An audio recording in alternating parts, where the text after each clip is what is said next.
topic says we're talking about your smile. Your smile is like the most amazing, fantastic tool you carry with you everywhere you go, every day, every place you are. And here's the really, really, really cool thing about smiling is that you have muscle control. No matter what emotion you are going through, you can still smile. You can still give back. Here's the cool thing about smiling, you guys. This is a way to give back to people, even if you have no money, even if you have nothing with you, you can still give back. You can be in line at the grocery store and you can smile at the cashier. It costs you nothing except a little bit of stress on your muscles. Although, did you know that it takes more muscles to frown than it does to smile? So, smiling, very, very, very important. There's a quote out there, and it's a little bit long, so bear with me. But it says, it's easier to act your way into a new feeling than it is to feel your way into a new action. Which means it's really hard to just sit around and be like, well, when I feel happy, I'll smile. I'll just wait for that feeling to come along and then I'll smile. If you start smiling, you start feeling happy. It is the weirdest thing. We were just programmed awesomely. God had some awesome ideas when he was like, hey, here's what I'm gonna do. First I'm gonna have them smile. Then I'm gonna help them get that emotion going. But you guys, happiness, smiling, and joy, it has nothing to do with your situation. So don't sit back and be like, well, I've had a bad day, so I don't know. I don't really feel like smiling. Let me tell you about a friend of mine named Naibil. Naibil lived in Kansas City. I think she still does. She was one of my students, and she was diagnosed with cancer at age 16. And it was like this crazy form of cancer. It had her in the hospital for like ever.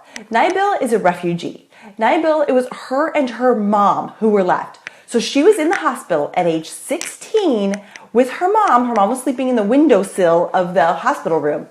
And when the nurses would come in to explain what was going on with Naibil, she was the only one who understood English. So she was listening to her diagnosis and what was going on and then translating it to her mom. At age 16, I couldn't handle that at age 30, whatever I am. And she was doing this at age 16. So I took my husband and my daughter and a friend of mine to go visit her. And I was like, I hate hospitals. I'm not going to lie. They make me uncomfortable. I was like, this is going to be so awkward. And I don't know. And we got to her room.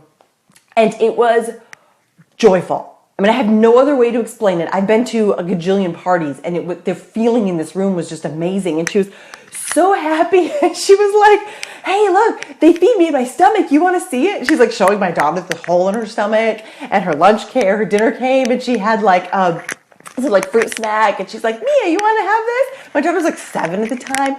We literally left that room afterwards. I didn't want to leave. And my 7-year-old daughter was like, Mommy, she just made me happy to be around.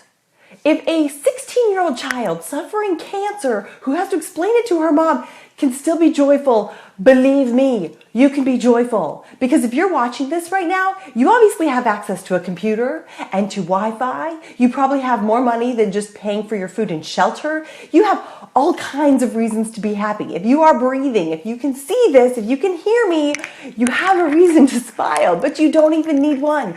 You can just smile. That being said, you guys, I do want to be sensitive. I know that I have people on my Facebook who have suffered depression and or who are suffering depression. And I want to tell you something really from the bottom of my heart. And that is that smiling is not lying. You can smile even when your heart is broken. And that is not being fake.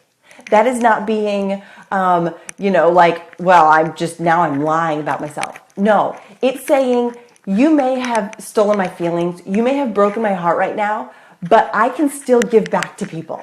This depression, you're not making me useless. You're not controlling me. I still have muscle control. So while my heart might be really deep and sad right now, I can still smile at people. I can still give back to people. I can still make other people feel good. And that sometimes can reflect back to you. People who are suffering depression, they have this deepness in their eyes. And so when they smile at you, you feel something because you're like, wow, there's something so intense, but yet so genuine.